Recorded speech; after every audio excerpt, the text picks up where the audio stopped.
ನಮ್ಮ ವಿಪ್ರ ಕೂಟದ ಇದು ಕಿಟ್ಟಿದು 9ನೇ ಚೀಟಿ. ಇನ್ನೂ 4 ಇದೆ. 4 ಅಂದರೆ 8 ಜನ ಇದೆ. ಎಲಿಜಿಬಿಲಿಟಿ ಮೀರಾ ನಾಗರಾಜ್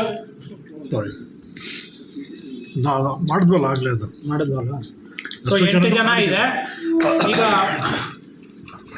ನಮ್ಮ ಶಕುಂತಲಾ ಅವರ ತಾಯಿಯವರು ಮಾತೃಶ್ರೀ ಅವರು ಎತ್ತುತ್ತಾರೆ.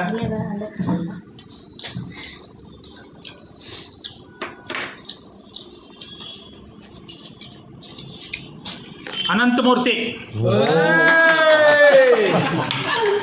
Thank you so much. Thank you. ಮೊದಲನೇ ಚೀಟಿ ಅನಂತಮೂರ್ತಿ ಅವ್ರಿಗೆ ಬಂದಿದೆ.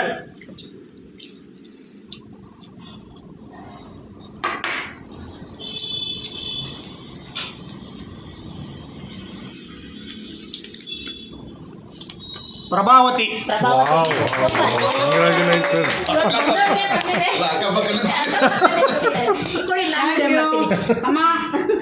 ಇಲ್ಲೇ ಅಕ್ಕಪಕ್ಕನೇ ಕೂತಿದ್ದಾರೆ. ಇವರಿಬ್ಬರಿಗೂ ಬಂದಿದೆ ಕಿಟ್ಟಿ. ಇಬ್ರಿಗೂ ಕಂಗ್ರ್ಯಾಚುಲೇಷನ್ಸ್. ಬಯಕೆ ಈಡೇರಲಿಲ್ಲ. ಮೊನ್ನೆ ಬಂದಿದ್ದ ಕೇಳಿದ್ರು ಪಾಪ, ನಮಗೂ ಬಂದೇ ಹಾಕಿದ್ದಾರೆ. ನಾನು ನೋಡ್ಕೊಂಡ್ ಬಂದೆ. ಸೊ ಇನ್ನು 2